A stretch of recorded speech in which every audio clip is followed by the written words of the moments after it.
ओम शांति। वाणी है आज की 23/3/2022 की। सारे मुरली का मीठे बच्चे, कोई भी कर्म विकर्म न बने, इसकी पूरी संभाल करनी है।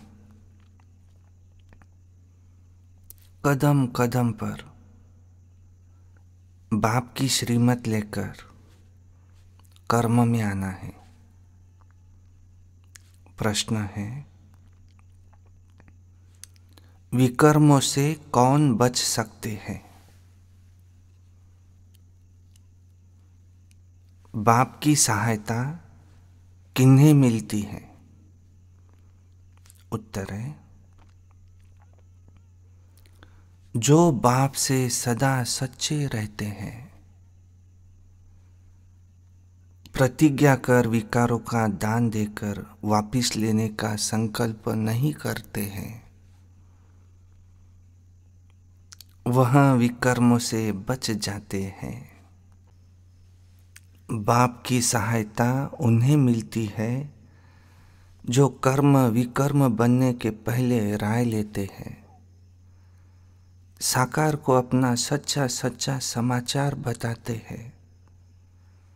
बाबा कहते, बच्चे, सर्जन के आगे कभी अपनी बीमारी छिपाना नहीं।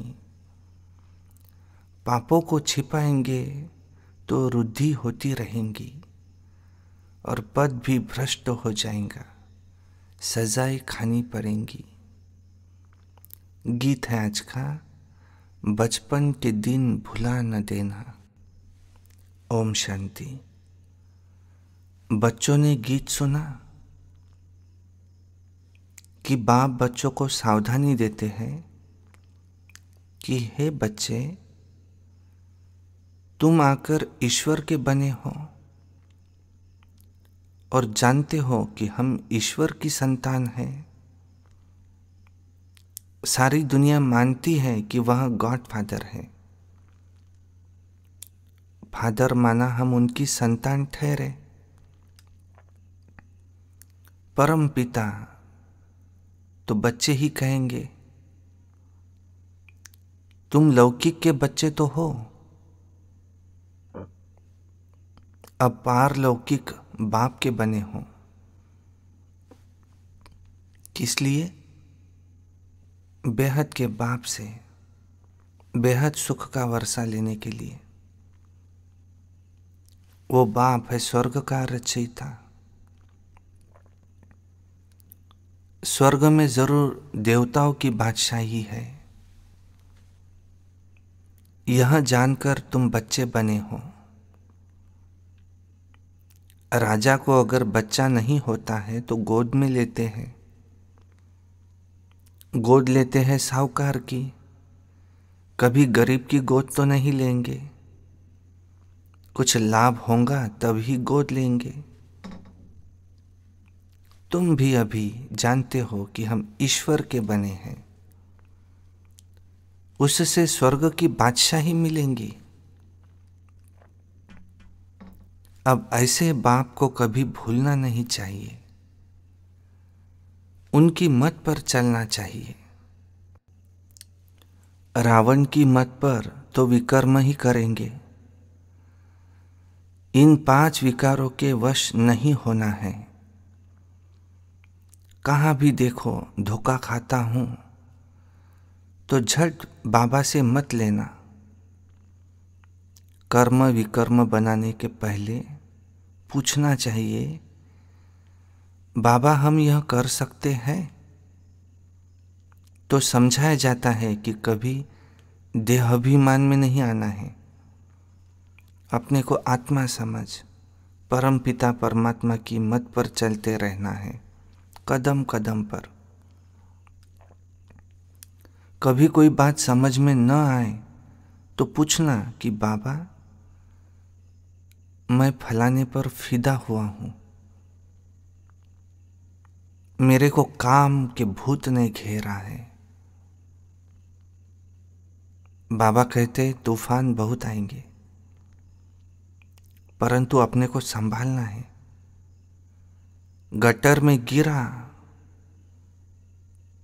तो गोया बेहद के बाप को भूल काला मुंह कर दिया। बाबा तुमको गोरा बनाने आए हैं,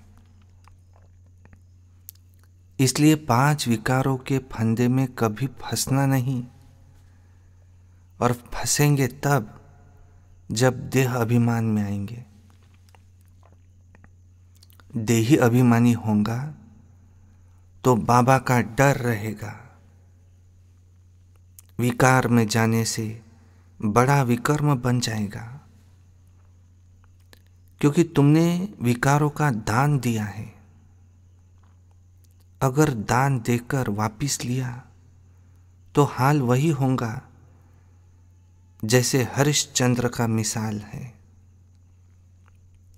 यहां पैसे की तो कोई बात नहीं,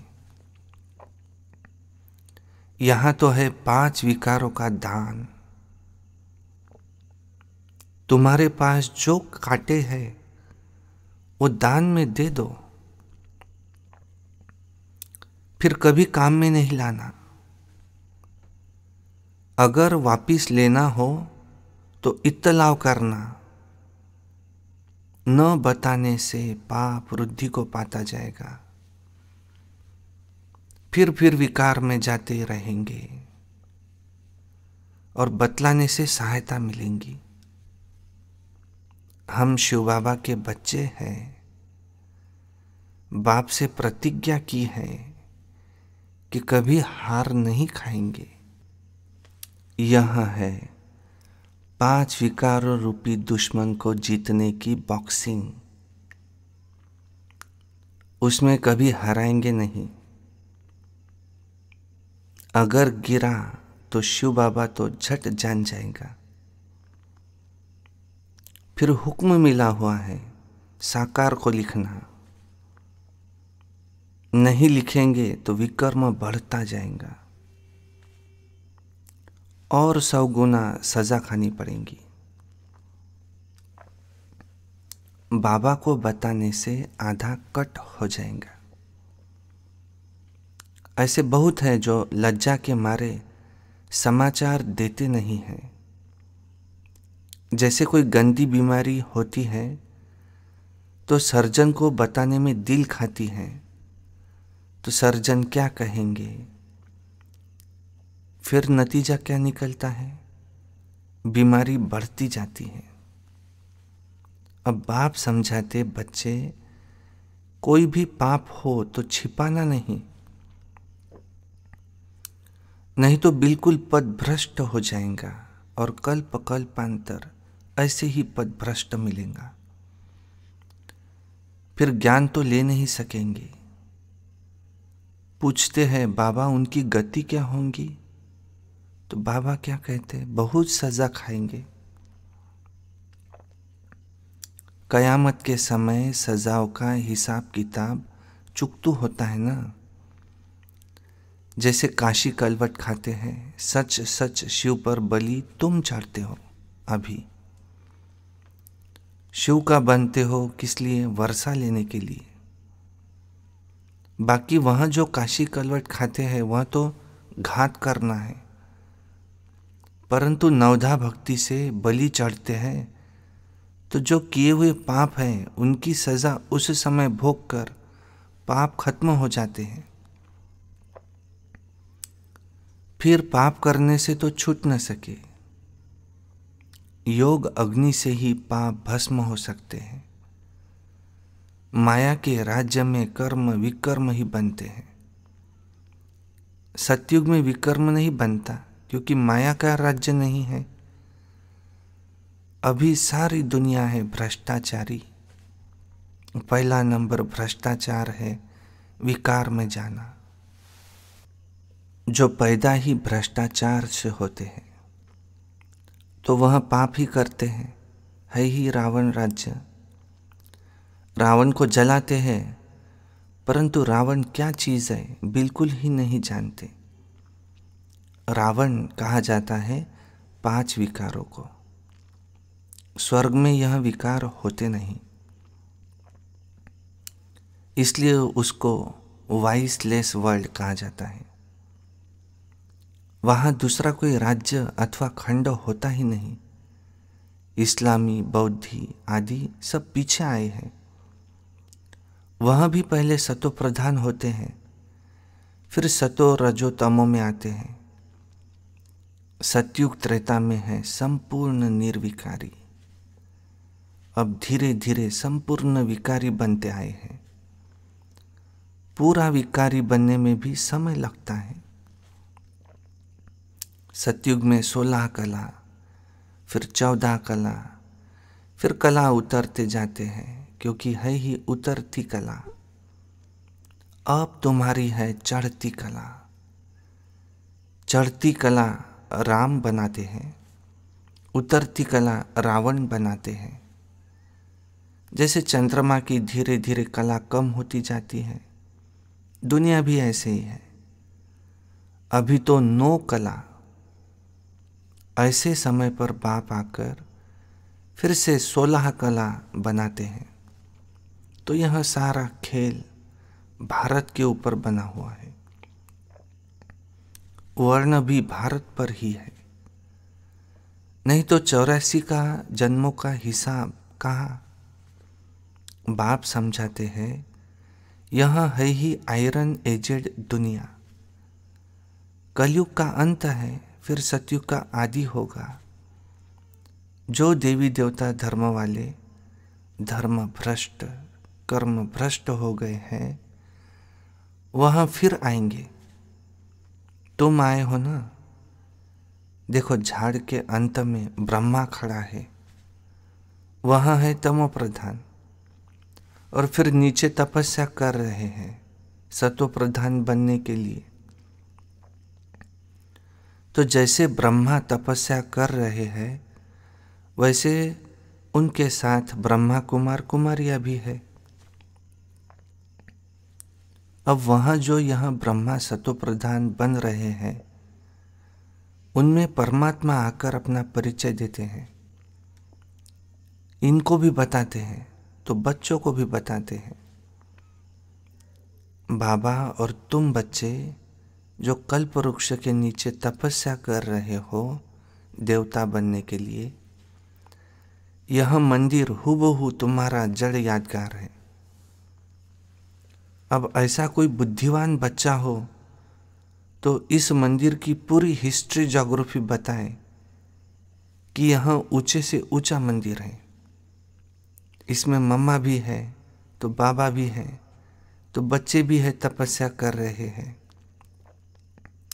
जिन्होंने भारत को स्वर्ग बनाया है, उनकी हिस्ट्री ज्योग्राफी विलायत वाले सुनेंगे तो कहेंगे कि यह तो हमारे बाप का मंदिर है, जो भारत को हेवन बनाते हैं, जो इस समय प्रैक्टिकल में बैठा है। यह तो कोई जानते नहीं। यह सब चित्र अंधश्रद्धा के बने हुए हैं। इनको भूत पूजा कहा जाता है, गुड़ियों की पूजा। गुरु नानक की आत्मा जिसने सिख धर्म स्थापन किया, वह नई आत्मा थी, निर्विकारी थी। वह कहाँ आई? जरूर किसी शरीर में प्रवेश किया होगा। तो पवित्र आत्मा कभी दुख नहीं भोग सकती। पहले तो उनको सुख भोगना है, पीछे दुख। ऐसा कोई विकर्म ही नहीं किया तो दुख क्यों भोगे? हम भी पहले संपूर्ण रहते हैं, फिर धीरे धीरे कलाएं कम होती है। हर एक मनुष्य का ऐसे ही होता है। बुलाते हैं, हे पतित पावन आओ, तो जरूर आकर पावन दुनिया की स्थापना करेंगे और पतित दुनिया का विनाश करेंगे। ब्रह्मा द्वारा स्थापना, शंकर द्वारा विनाश, कितना अच्छी रीति समझाते हैं। तो यह उनकी बुद्धि में बैठेगा जो देवी देवता धर्म का होगा। इसलिए बाबा कहते हैं भक्तों को यह ज्ञान दो। कोई को यह पता ही नहीं है कि हम ही पहले देवी देवता धर्म के थे, अब फिर असुर बने हैं। लक्ष्मी नारायण ने पूरे 84 जन्म लिए हैं। अभी तुम शूद्र से ब्राह्मण बने हो, जो बाद में आते हैं वह ब्राह्मण नहीं बनेंगे। यहां उनकी बुद्धि में बैठेंगी जिनकी बुद्धि में कल्प पहले बैठी होंगी, नहीं तो बाहर गया और ये खलास। इसमें मेहनत है। और जगह तो सिर्फ कथाएं सुनकर फिर घर जाकर विकारों में गिरते हैं, गुरु को पूरा फॉलो भी नहीं करते, फिर फॉलोअर्स कैसे कहलाएंगे? गुरु लोग भी उनको कुछ कहते नहीं, अगर कहे तो फिर एक भी फॉलोअर न रहे, फिर खाए कहाँ से? तो गृहस्थियों का ही तो खाते हैं, फिर विकारियों के पास जन्म लेना पड़ता है। देवताएं तो सन्यास करते नहीं, यहाँ तो है प्रवृत्ति मार्ग का सन्यास, वहाँ है निवृत्ति मार्ग का सन्यास।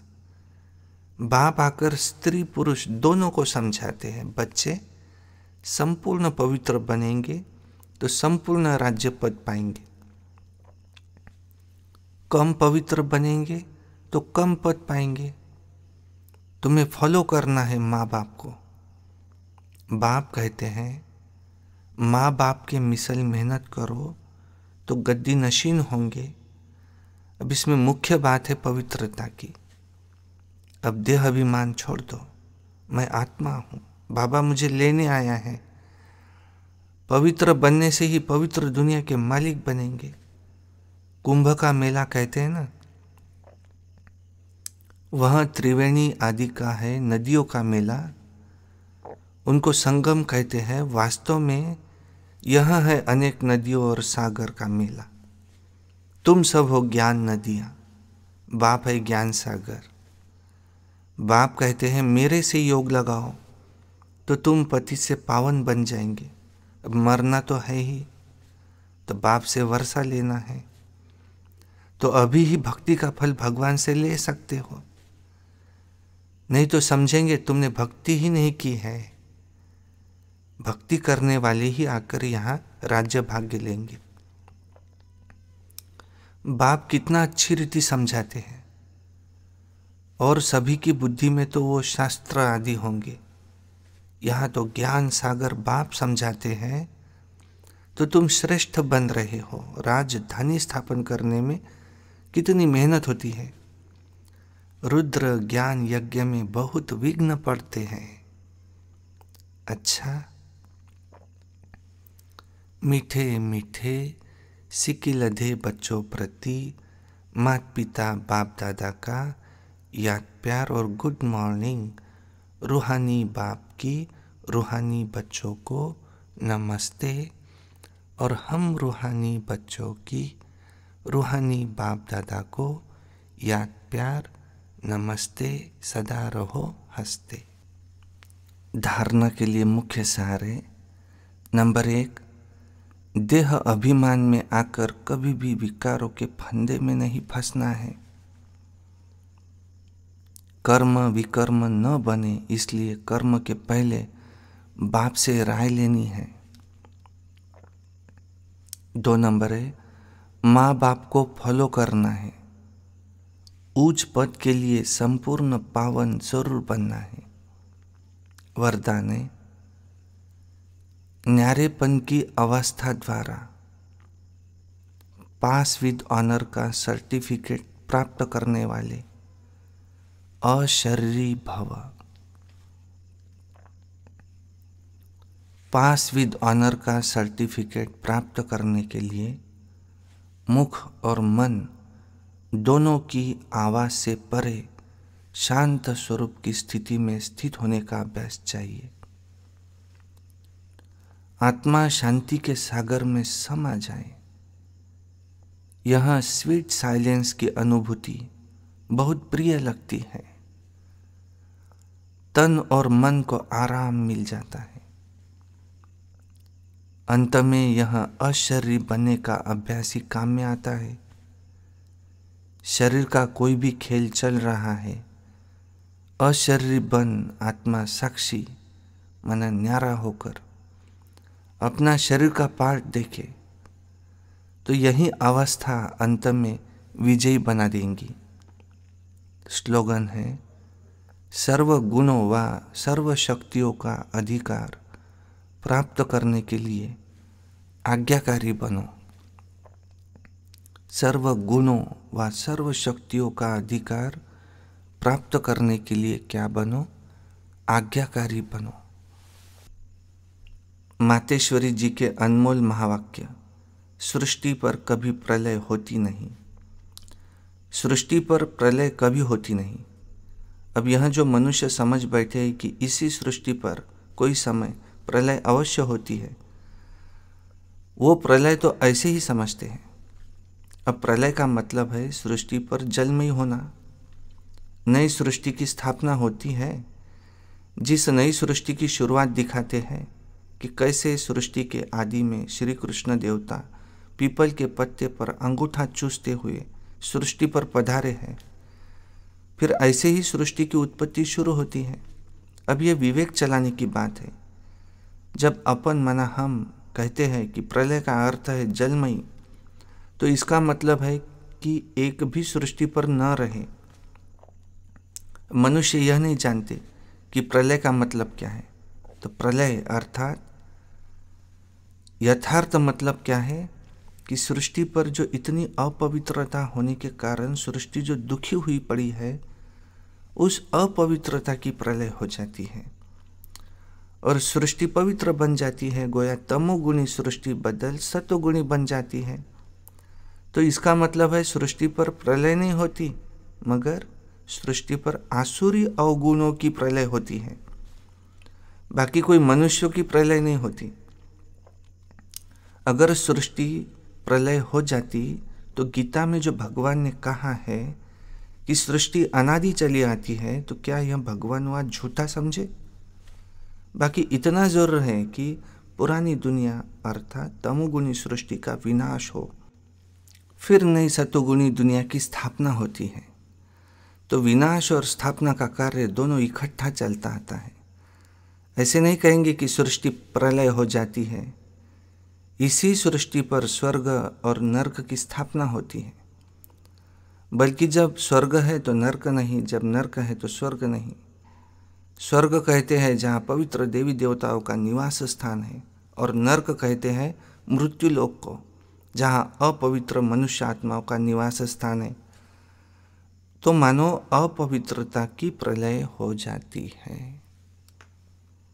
अच्छा, ओम शांति।